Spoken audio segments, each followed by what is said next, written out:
for Historically Speaking, Women of the Wild West. I'm your moderator, Emily Myers-Stoff. And I'm going to let my wonderful panelists introduce themselves, but I'm going to start at the far end. Good afternoon, everyone. How's everybody doing? Having an amazing time?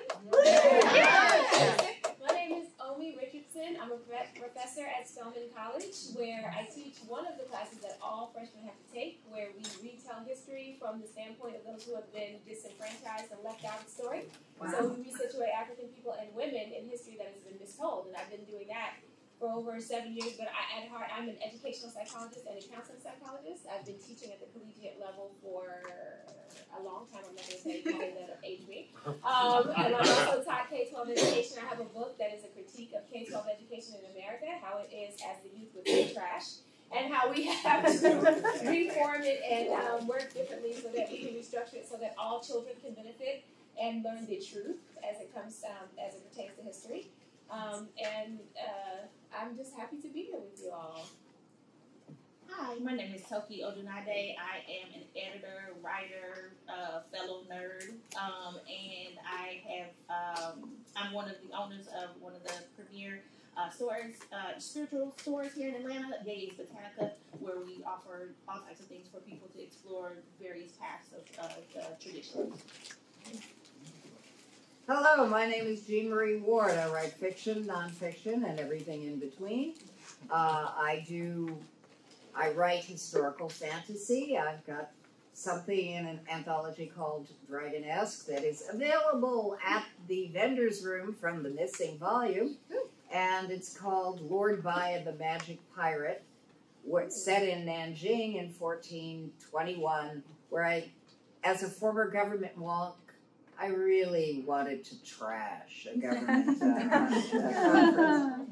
Anyway, but the reason they've got that I'm on this panel is a secondary world comic western fantasy called Siren Bridge, and that too is available from the missing volume. Cards here, and like everyone else on this panel, I am a history nerd. Hi, I'm Tamsin Silver, and I'm an author with Falstaff Books. I write both urban fantasy and historical fantasy. My historical fantasy is in the Wild West. It surrounds it around Billy the Kid and the Lincoln County War. I had a late night, sorry. We were selling books till midnight. So I sound a little bit like a 1-900 girl. It's not true, but this is what AJ Hartley tells you. I really have gotten into history. I hated it in high school with a passion. I blame my teacher, and no offense down there. No offense. I was a teacher, so. But I really think it's interesting how later in life I really just fell in love with taking history and finding ways to tell stories, to teach people about history and making it interesting. So anyway, that's me. Moving on. So getting started, obviously we're going to be talking about women and the Wild West, but I kind of want to set the parameters on what the Wild West is and the when and where we are going to be defining that. I'm leaving that to y'all. Oh, we thought you were going to clarify that. I have opinions, but I have an engineering degree. Don't look at me. I didn't look at my nuts that close. 19th century when people started, let's push it from about 1840 when they started opening the West to the dismay of certain parties.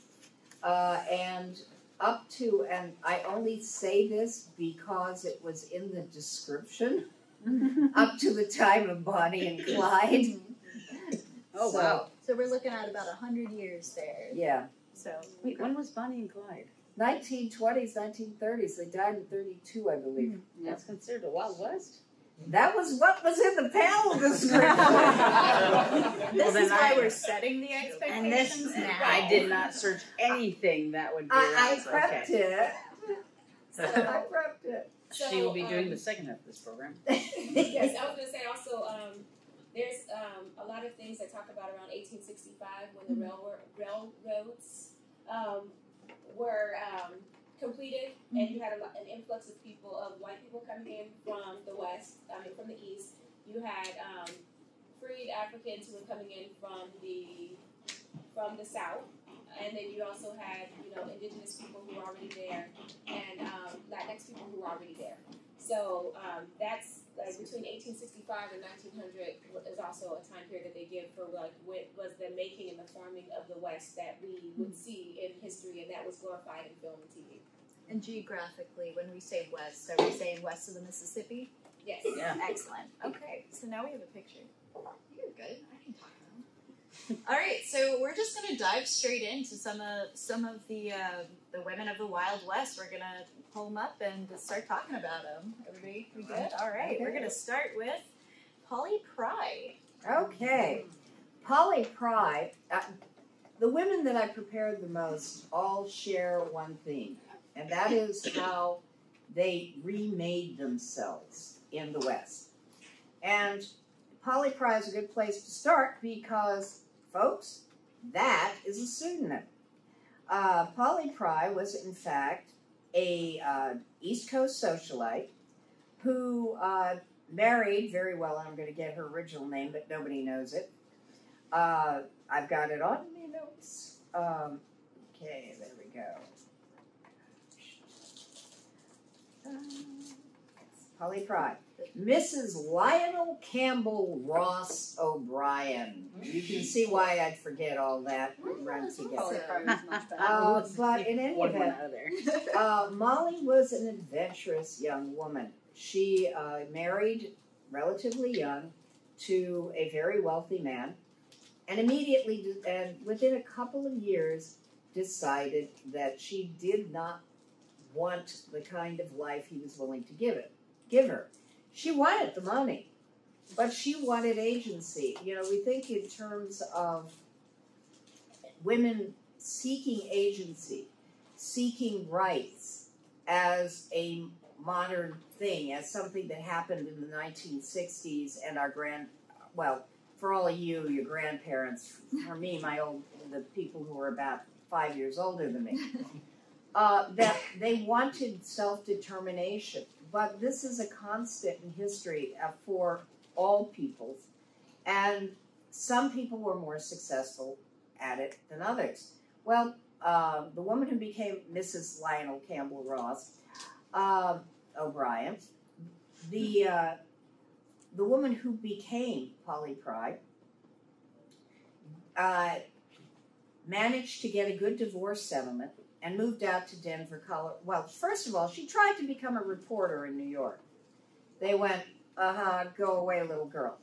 Ironically, since pretty soon their best reporter was a woman by the name of Nellie Bly. But that's another story for another day. And it's East Coast. So. Yeah, it's East Coast. Well, she did go around the world in under 80 days. But Polly went west like so many young women and settled in Denver, Colorado, and talked her way into a job with the Denver Post. And her most famous story is about the fact that there was a gentleman called Alfred Packer. Now, Alfred Packer went on trial for cannibalism. Alfred Packer was a kind of ne'er-do-well who basically hired himself out as a guide and then promptly got lost. But he was usually in an area where this didn't matter that much, or he did it during the daytime when he could run into people. You know, he did it during the right season where he could run into people, and they would say, the fort is over there, you fool. Well, this time Colorado was booming for the silver, for gold, for copper. All of the West was being seen as one big mine where you could make your fortune digging 6 feet underground. So you get a bunch of East Coast tenderfoots who decide not graves. Yeah, East Coast tenderfoots who decide that this is what they want to do and go back and live the good life. And they go out west and they look for a guide. Well, the guides have all been the good guides have all been hired by people who prepared. Well, these guys didn't. So they hired Alfred. Alfred set out with them in the middle of winter. They nearly died on the trail that was wrong, but they were basically welcomed by a small offshoot of one of the local indigenous tribes who made it their job to take care of the stupid white people. And they did. And they said, you stay here. The storms are too bad. The fort is 10 miles that way. And, a half of the party stayed with them. The other half of the parties followed Alfred Packer, who said, oh, no, we'll be fine. Okay, they didn't come in. And finally, months later, two things happened. Alfred Packer wound up in a frontier outpost, waving a lot of money and a gold watch that didn't have his name on it. And at the same time, that party had come to find their fellows, because it had fallen. Well, they found their fellows, gnawed on. Alfred had cannibalized them. And so, of course, he was hauled before a judge. And, of course, he was not only charged with murder, because he stole from dead people, whatever happened. The argument was that he must have murdered them. Okay, where does Polly come in? Well, he had one trial. He was convicted. He was going to be killed. Polly heard him and decided to make him a cause célèbre. And basically how this poor man, this tragic figure, this person who did his best, but he wasn't the brightest bulb in the box or the sharpest crayon in the box. It was a terrible thing, and yes, he committed cannibalism, but the need was dire. They were snowed in 2 miles from the fort. I have walked 2 miles in shoes in 1-foot snowdrifts. These people were supposed to be prepared, okay? But Polly made it her business to clear his name. Oh, jeez. And she did. She did. Her articles inspired a lawyer to take his case, and he brought it all the way to the Colorado Supreme Court, where they commuted his death sentence to 20 years to life, and he was pardoned in 16 years and got a job as the janitor of the Denver Post. They had made movies about this guy, but Polly, the reason he was up and breathing, gets short shift. But that didn't matter. She had made such a impact that basically she became golden and continued to write well into the 20s and 30s when she died. But no case made as big an impact as that particular one. But she is also rumored, though this is not true, to be the person who gave Molly Brown her epithet, Molly Brown. Because Molly Brown, who you've all seen or you've heard of from movies that were before you were born, the unsinkable Molly Brown. And we'll get there too. Yeah, yeah, exactly. Was actually called Maggie. Her name was Margaret, and yes, the diminutive of Margaret can be Maggie. Nobody ever called her that. Except the newspapers. Cool. So, socialite to yellow journalist to basically fighter for justice, sort of, kind of.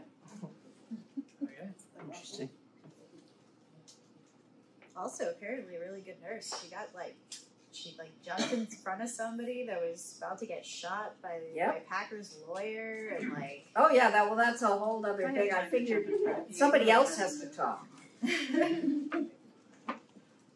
She's stopped somebody from bleeding to the death. Yeah, and so she's got magic skirts. So yeah, magic skirts. That's why I took the case. For having a bustle, just remember you're gonna save someone's life one day.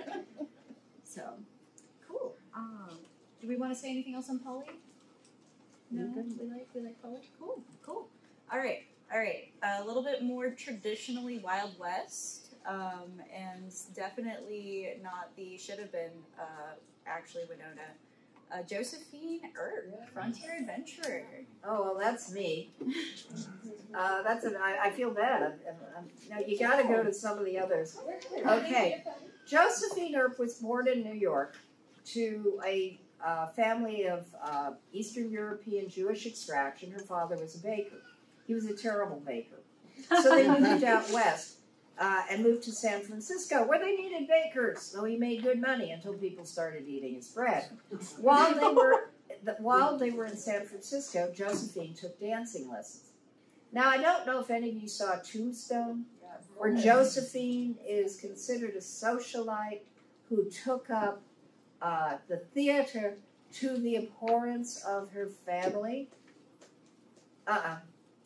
As soon as they moved into a tenement, when Josephine was about 13, 14, she ran away to Arizona, where she took up with Sheriff, ultimately, by the time she was 17, took up with a Sheriff Behan, who was a friend to the ranchers in the area of Tombstone that were allied with the Cowboys, okay? The Cowboys that were opposing the Earps. And there is some question about what other activities Josephine engaged in as Josephine Marcus, because they're in the census records of Tombstone during the period in question. There is no Josephine Marcus. There is, however, a prostitute of age 17 by the name of Sadie Marcus. Okay, just keep that in mind. We will go back to Josephine. Josephine, before the shootout in the OK Corral, had transferred her affections to Wyatt Earp because Sheriff Behan had promised to marry her and then reneged on his promise. Okay. Josephine and Wyatt do get together. They become a couple for the rest of their lives. And she is, of course, there when she is the reason that the myth was built up.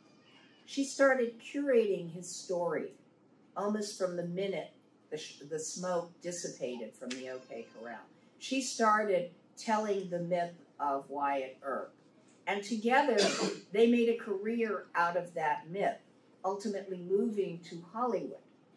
But to the end of his life, Wyatt called her Sadie to get her goat.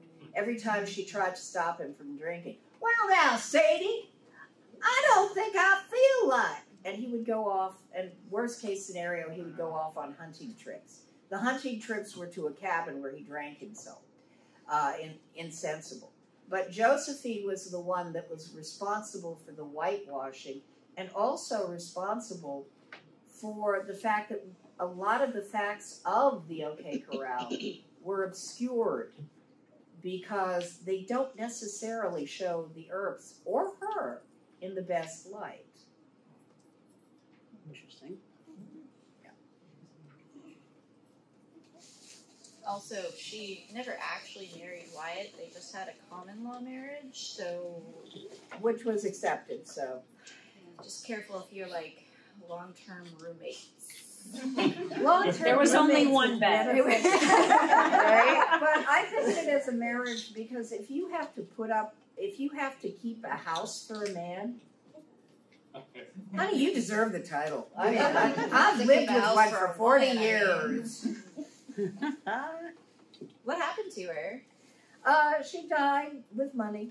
Oh, yeah, she did. That's a good way to go. Yeah, she successfully managed to, if not exactly copyright the story, keep getting paid for people retelling the story and people making movies of the story. Mm-hmm. And if she had been around when Tombstone, I'm sure she would have. I'm still wondering where they got that plot line. I mean, really, it's so beautifully produced. My husband's cousin was the weapons master for it, and they got the guns just right, and the history. Oh, the history of the Billy the Kid, no. No, I made the mistake of what they don't get that right. Hollywood, Never. They just want it to be entertaining, and it is entertaining, you know. Mm-hmm. So it's understandable. Yeah, I definitely. And what's interesting is, you know, I've heard of Wyatt Earp, but I've never heard of Josephine before. So I think that's kind of an interesting. Well, you know why, Custer was portrayed as a hero. I mean, he died at like 30. He still had, his hair hadn't turned gray, okay? Lowest graduating score in the history of West Point. Still gets a degree. Yeah, but an idiot. And so anyway, the only reason he's portrayed as a hero is his wife made it her business to portray him as a hero, and she was still consulting in the 1930s movies about him. Oh, jeez. Yeah, it's insane. Yeah, I think that says a lot too about, you know, there's that like the famous quote of like, was it quiet women don't often make history? No. Like she literally made history. She was the reason why this story is being told, because she was telling it, but not necessarily telling it about her. I think that's kind of an important thing when we're going through. Obviously, all of the women we're talking about, we know something about them, or else we can't have a panel on it. You know, they may not be common household names, but they're still incredibly important, and they did create the history that, you know, we're living the results of today. Mm-hmm. So I'm going to be philosophical on that one. Yep. Yeah, she passed away in 44, so, you know, not a great year to go, but she was like 83. So yeah. It also proves the good die young.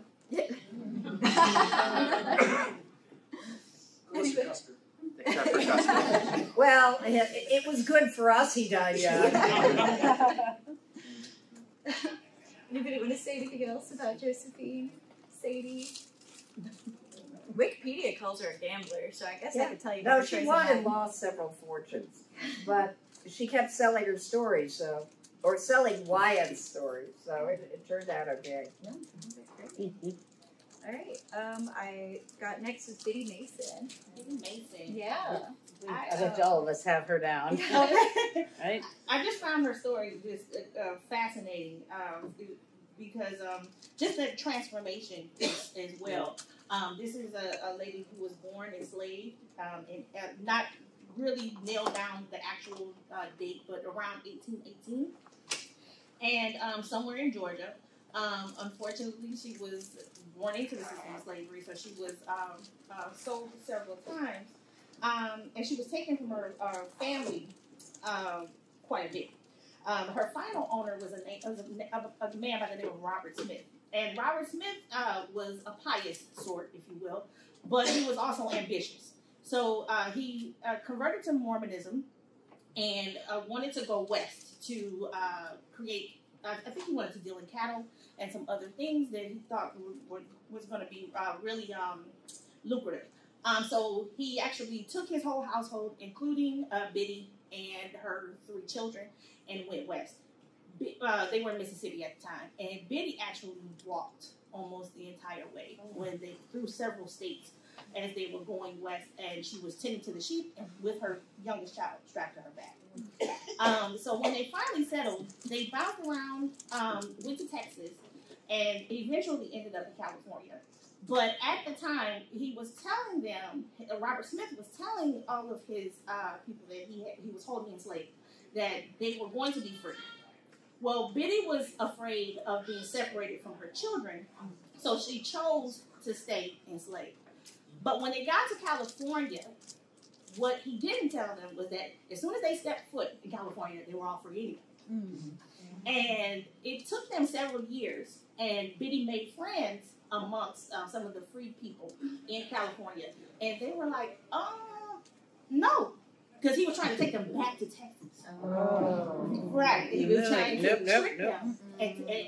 But so some of her friends who were already free said to her, like, no, do not go.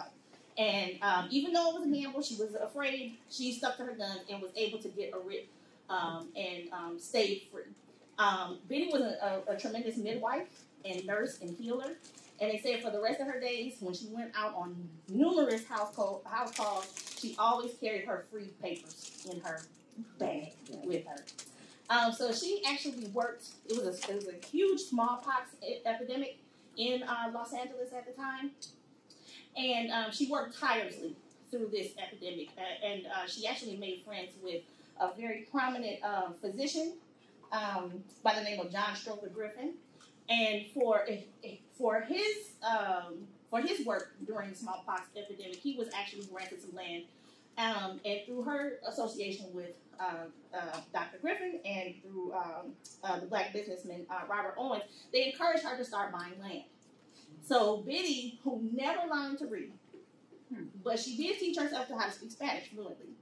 So Biddy was able to tend to people of all walks of life and became known as Aunt Biddy. And through all of the buying all of this land and being just ingratiating herself to the people of this of LA, she was able to amass quite a big fortune. At the time, it was worth about $300,000, adjusted for inflation, and today about $6 million, which was pretty sweet for somebody who never learned how to read or write. But it was because of her philanthropic spirit that she was just so beloved. She opened lines of credit for people who had been affected in natural disasters.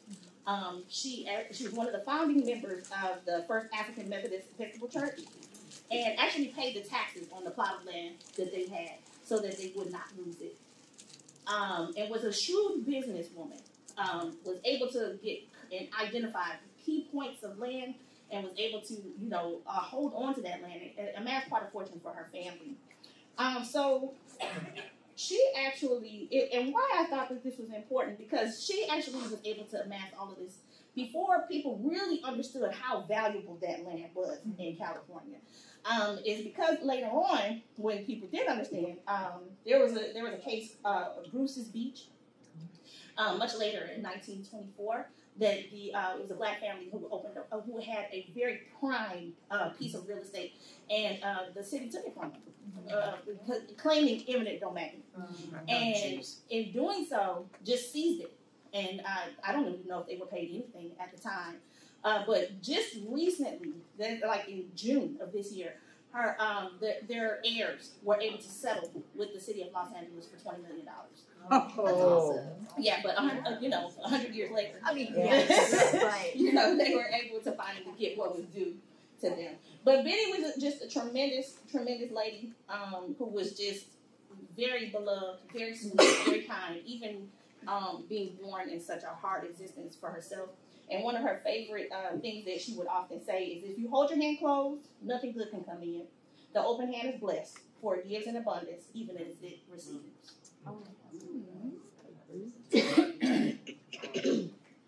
Well, yeah. Anybody got anything else on Biddy? I mean, She covered more than I even had. But it does look like there are a number of ways that we've honored Biddy. There's a Biddy Mason Park in Los Angeles, in downtown. So if you're ever in Los Angeles, give a swing by there and I don't know, say hi. yeah. All right, we're going to go completely the opposite route, and we're going to talk about bell sit-ins. That's me. Yeah. So Belle Siddons, at one point in time, actually was known as Madame Vestal. She was born in 1842, but we don't actually know when she died, which will come important later. She was born and raised in a wealthy southern plantation, and she was really the definition of Southern beauty. Am I not loud enough? Is that better? Okay. She was known as truly Southern beauty, and during the Civil War, she used that as a Confederate spy at the age of 25. She was caught and imprisoned and pardoned after 4 months. I have no idea how she managed that. She lived, but we can all guess. She later married a gambling man who taught her to play cards, and finding out she was actually naturally really good at the game, she became famous as a dealer of the game 21. When her husband died, Siddons followed the gold rush and set up shop in South Dakota. Cold. I just can't. No. As an owner of her own dance hall and bar and gambling establishment, Siddons actually changed her name to Madame Vistal. It was in her establishment that she actually met and fell in love with a stagecoach robber. She's just making bad choices. Like, literally every time I'm like, girl, no, don't. Like, I'm like, you need someone who just steps in and goes, that's not a good call. Everyone needs one of those besties. So his name was Archie McLaughlin. And once again, Siddons used her skills and beauty to become a spy and retract information from stagecoach drivers, which she then passed on to her lover. Unfortunately, her confidence got the best of her, as it does, and one night she let it slip that there was going to be a robbery, and McLaughlin was caught, tried, and hung, and Siddons became a wandering drunk who would eventually die alone in jail, according to what, like, they don't actually know, or did she? So it was funny because I thought for sure I had information on her, and she wouldn't come up naturally. And she's like, "Does anyone have her?" And I was like, "I do," because she's going to show up in my Billy the Kid work. She's not in the first series, but she's going to show up in the next. So of a supernatural situation. Because if you don't have a definite date of death, or you definitely saw the body, and everybody knows, that leaves it open for me to do what I wish. So thank you so much. Thank you so much, history, for leaving holes in there. Just a clarification question. Was she a spy for the Confederates? Yes. Or, yes. Okay. For the Confederates. Yeah, so we're okay. She made bad choices over and over and over again. But she made history. So. But she made history, and I plan to have fun with writing her and her continuing to make bad calls, and Billy just looking at her and going, "No, what? No." Yeah. The squirt bottle. No. The squirt bottle. Yes. Stop it. Really? Anybody else want to touch on Belle? No. Okay, bad life choices, everybody. Bad. Do not be like Belle. Do not be like Belle. All right, I hope we have a better role model coming up. We've got Lozen. Lozen. Better role model? Yes. Yay! Much better role model. Lozen was actually a key player in the Apache Wars that took place from 1849, 1886. Those were like the main battles that were taking place. And there were minor skirmishes all the way up until 1924. But as I was looking at, some of the Native American female warriors, you see some notable Cherokee, Shoshone, Cheyenne warriors, but Lozen stood out because she was actually the only female warrior of note. Not to say there weren't others, but the female warrior of note during that period. She was actually the sister of a key player in some of those battles, and his name was Victorio. And if you ever look at the Apache Wars, you see a lot of different big names: Geronimo, Cochise, Nana, and Victorio was actually up there as well. So there were some people who actually said that Lozen actually had more military prowess and ability than even her brother. But, as things tend to do, she was like the lieutenant to him. We know who really had the power. Right. But from a young age, she was just fearless. She was a champion runner, expert rider, shooter, and she actually had abilities that people were, convinced were pretty supernatural. She was able to heal wounds with, laying on of hands. There were countless accounts of her doing so. And she was able to tell where, just in a sense of just knowing where the enemies were going to be coming from. And so she actually there was one story that she crawled under bullet fire to retrieve ammunition. She was a part of the band that was taken to the San Carlos Reservation in 1869. That it precipitated another flare-up of the war. Mm-hmm. And she went on to fight in the 1870s and joined with Geronimo in 1882. She actually, from there was actually an account, too, of how she was trying. There was a mother who had just given birth, was trying to rejoin her family and her tribe at a neighboring reservation. She set off with only 3 days of rations, pretty much on foot, to escort this woman home. And in doing so, she had a gun, she had a knife, and food, and that was pretty much it. But she was able to deliver this lady home. And in doing so, she actually killed a longhorn with just a knife. And was able to cut it up and cook it for food. Whoa.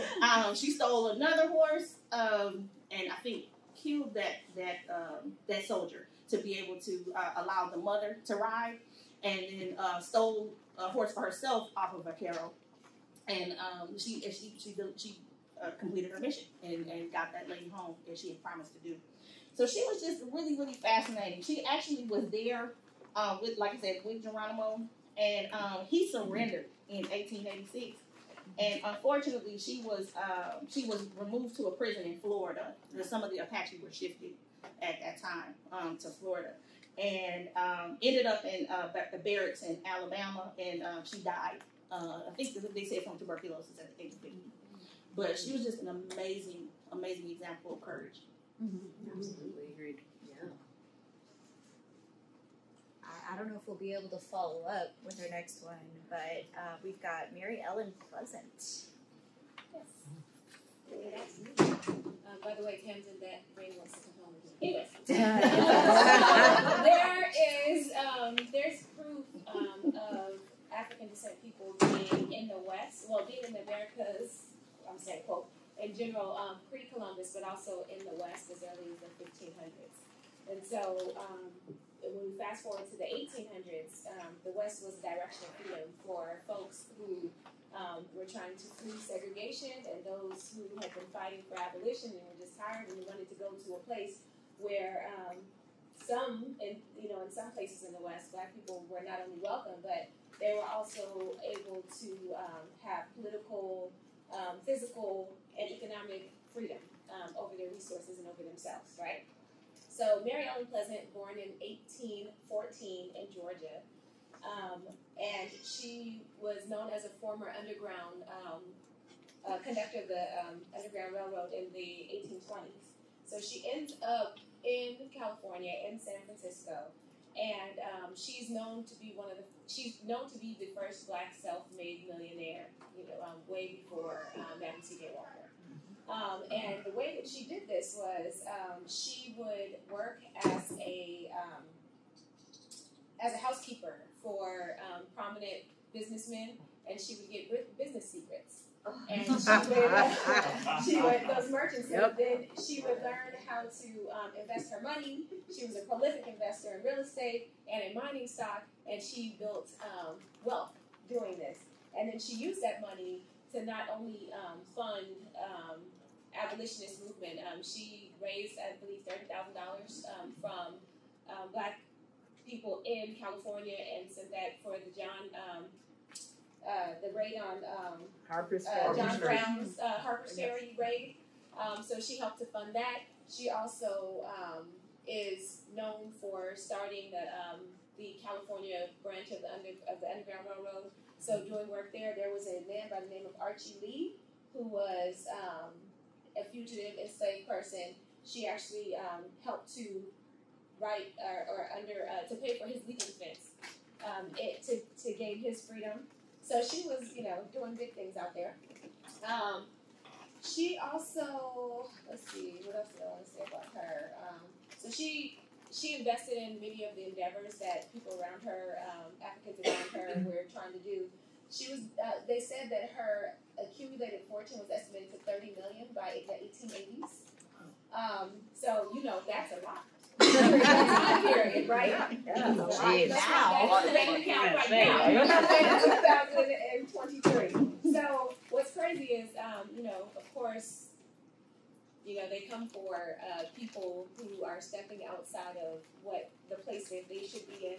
So, but at the time, right before she passed away, she was declared insolvent, meaning unable to pay her bills and her debts, even though she had all of that money. And she passed away in 1904. So she did a lot for not just herself, but also those around her, and helped to put money into infrastructure in San Francisco and paying for our missions movements. Anybody else want to comment on Mary? Okay, wow, no. We're all doing really good research. We're like, well, I'm done. I love it. All right, we're going to move into Molly Brown. Oh, okay. Well, we're back in Denver, folks. Margaret Brown was of middle-class stock. Her family wasn't very rich. She was from the East Coast, Pennsylvania, New York, that area. And she had determined from a very early age that she was going to marry wealth. Okay? And then when push came to shove, she found that she could not do it. Her original name was Tobin. And basically, she fell in love. She decided to marry for love a man by the name of Joseph Brown. And Joseph Brown moved out to Leadville, Colorado, and became a mine worker, a mine foreman, and became such a trusted employee of the mine owners. He was brought in as a partner and worked his way up and grew very, very wealthy. Well, this meant that Molly Brown or Maggie Brown, as she was called, as I said, had everything she had dreamed of as a child, growing up in middle-class, lower middle-class circumstances. They were not as desperate as the Marcus family, let me tell you. They could send the kids to school and all that. Not college, but schooling. So she was well educated. She would have had, a high school education. She had a high school education, but that was closer to a finishing education than it is today. No, you're saying not like Calc 1 or anything. Not Calculus 1 in there. No. We're not talking, advanced calculus. We're talking what was considered important at that time, a knowledge of literary classics, a knowledge of religion, a knowledge of basic mathematics to do the equivalent of double-entry bookkeeping. So I would absolutely fail high school. Yeah. Yeah, okay. Okay. Yeah. And oddly enough, history. History was much more important in the 19th century because they were obsessed with keeping things for the glory of the past. And here on the alternate history and historical fiction track, we do not have any idea anything about that. No, not at all. None. But that's not really something that is hammered into people. It's usually the top level thing, and then they get it wrong. But they still got it wrong. They just did it more deeply. But in any event, so they moved to Denver, and she's got everything she wants, she thought. It wasn't enough. Now, the weird part about Margaret is Margaret and Joseph were Catholics. Now, this country has not always been very kind to Catholics. They have often been considered the other. But just as Mormons, just as any number of other religions, Muslims, you name it, they are also described as other. Jews, of course. And so Catholics were described as other. But if you are taught in Catholic school, and I say this as an escapee, the one thing that they do teach you that I still believe, and that's saying a lot, is that wherever you are in life, that is your challenge. That is what you have been put on this earth to overcome. If you are poor and miserable, you are put on this earth to improve your station and ideally that of your family. If you acquire wealth or are born to wealth, it is your duty to elevate those around you. So Molly started doing things like founding the first women's club of Denver to improve the education of women of all classes in society. And Molly started building churches. Molly started laboring for what became the 19th Amendment. Woo. Great. Her husband couldn't stand it. People were coming in and out of the house at all hours of the day and night, and his wife was basically cheering them on. So they had a very companionable separation. Remember, Catholics, they never divorce, all right, especially during this period. So he's living off in Denver, doing his thing, supporting Molly, saying hi to her at various social events, as few as he can possibly get away with. Meanwhile, Molly is educating the women of Denver. She is providing, funding soup kitchens, building churches, educating her own children. Well, one of her children decides that she's going to take a grand tour before finishing her education. So Molly she winds up in Paris. Molly decides to visit her there. All right? Okay. Well, the only ticket she can get from England to the United States is on The Titanic. So, basically, Molly gets on the Titanic. Well, being first class, because her husband made a buttload of money. Being on the first class, she is, of course, and a woman, she is, of course, one of the people who winds up on one of the lifeboats. And one of the ones who gets there. Well, they're all there, and the quartermaster is doing his thing on the lifeboat. We're going to get to the rescue ships. We're going to get to the... Wait! There are people in that water. We go over there. No, the ship's over there. Go over there.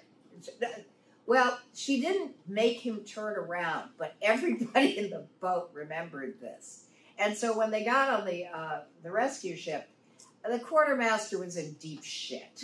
Let me just say that. But Molly wasn't finished there. On the ship, she set up triage for all the people coming in. She was basically getting down in the supplies, figuring out where the supplies went, distributing the supplies, making sure people got warm, maybe making sure that they got coffee or whatever warm beverage was there, and then continue to follow up on them after they got to safety, and also helped with the identification efforts. She was there helping to organize it. Women didn't have as much credit during this period for the fact that they had tremendous organizational skills, managing households, doing the books, but she was applying all of that. And then again, when she came back, then of course in World War I, she was back at the front. She went back to Europe to try to organize relief efforts. And she continued to be a do-gooder until the day she died, basically agitating and laboring for progressive causes, and became much beloved. And she also lasted until about 1940. And of course, to make the irony is, of course, even if you do good in this world, that doesn't mean, the old saying, a prophet has no respect in his hometown? Yep. Okay. Daddy died. The kids, at least two of them, tried to take the money away from Mom because she was just going to give it away.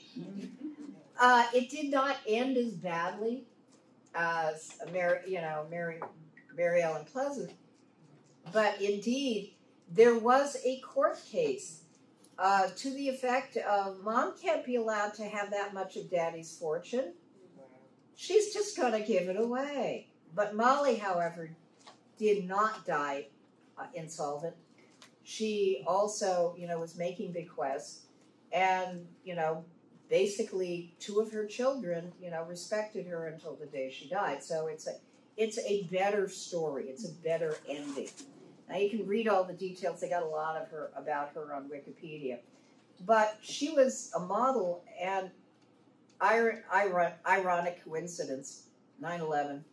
I was in the Pentagon, and there was a woman in my office who we all survived. We get across the street to Crystal City, across the highway, and my boss decides, after she gets out of her initial shock, we've got to do something to these people. We have to, for these people. We can't do medical stuff. We're not nurses, but we can organize a relief center, the Pentagon Family Assistance Center. I couldn't help thinking that it was the universe's way of keeping Molly alive, because that woman's name was also Margaret Falk. So. Sweet. Also, apparently Disneyland Paris has a boat named after her, which I guess is unsinkable. So never. So we have time for exactly one more, but I think it's a good one. It is Stagecoach Mary. So how many of you guys looked at The Harder They Fall? Any of you guys see that? Yeah.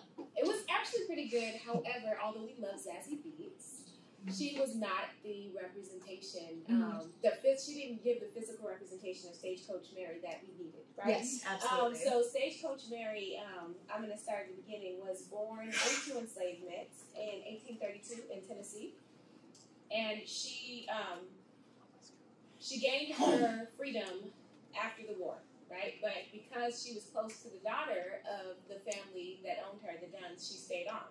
And then when the daughter went to a convent in Ohio, she followed her, went there with her, where the daughter became Sister Amadeus. And Stagecoach Mary was also, or Mary Fields was always also known to always speak her mind. So she would get into it with the other grounds people because she would stand her ground. You're not going to tell me anything. So she ended up working for the Postal Service and driving a stagecoach that was donated to her by Sister Amadeus. So she stood 6 feet tall, 200 pounds, right? And she was said to have broken more noses than any other person in Central Montana. And she also...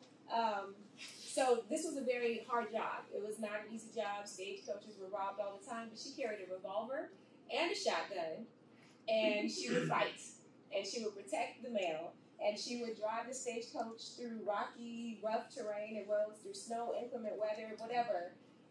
She intimidated thieves with her stature and her weapons.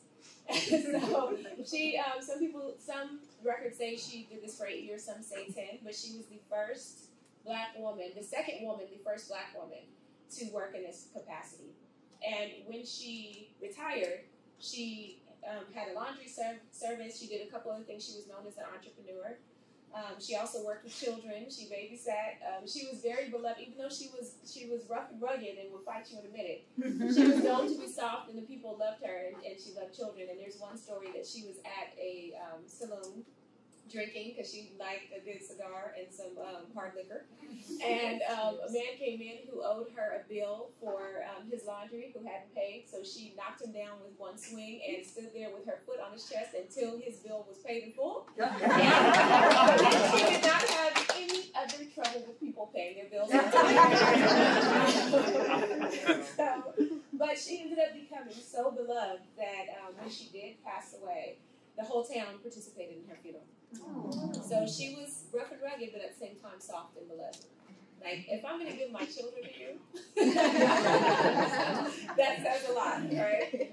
Well, they knew they'd be safe with her. They knew that she would be safe. If anything happened, Unless they mess Nobody around. was going to mess with her. No. It was rumored that she fought off a pack of wild wolves with a rifle. Yes. The woman was getting badass. That's all. Yes.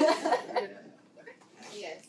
So, I mean, the movie was amazing. We just wish that, because, Zazie doesn't look like Stagecoach Mary. Like, I think you need to feel, they need to pay homage to, like, her visit, like how she presented. Stature. Yes.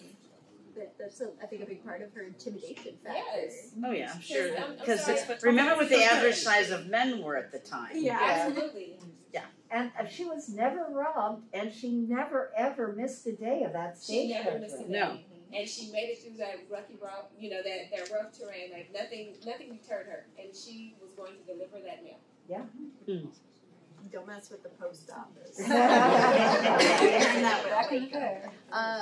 So we got 5 minutes left. Does anybody have any questions, real quick, about the women that we've covered thus far? Any women that we didn't cover that you had on your mind? Did you like our panel? I was about to go Bueller.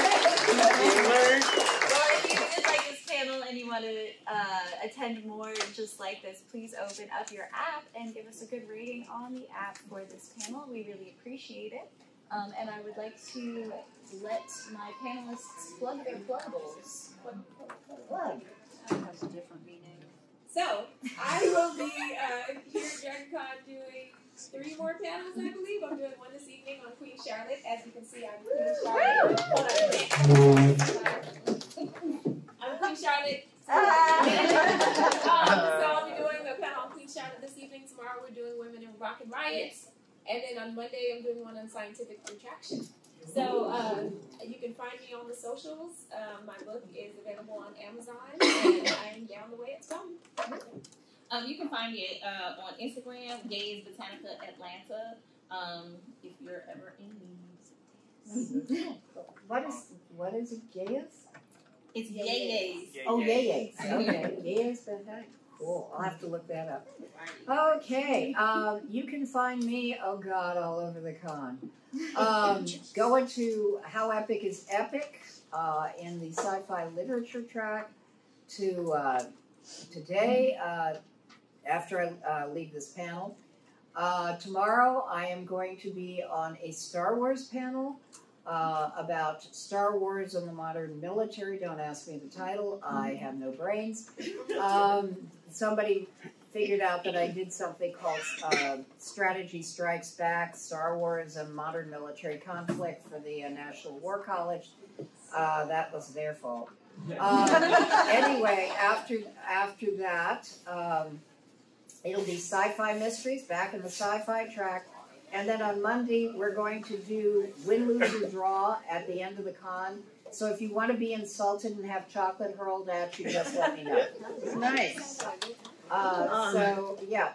Anyway, otherwise, you can find me on the web at jeanmarieward.com or at The Missing Volume. Just ask Glennis that. I understand Jean Marie has some books here. She'll get you the right place. So thank you all. You've been great.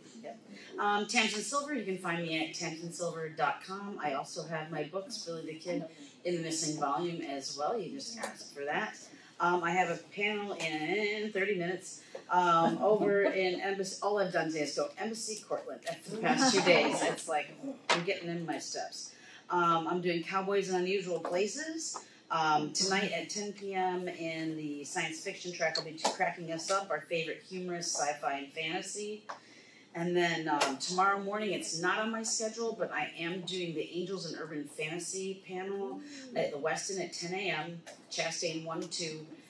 And then, of course, Sunday night, 10 p.m., Blinking Beasties. If you've not been to this panel, And you're over 18. and you've got to be over 18, y'all. But this year, Jim Butcher joins us. So excited. It is going to be absolute insanity. It's a PowerPoint presentation again, so we'll see you that way Sunday night. Wait, you got visuals?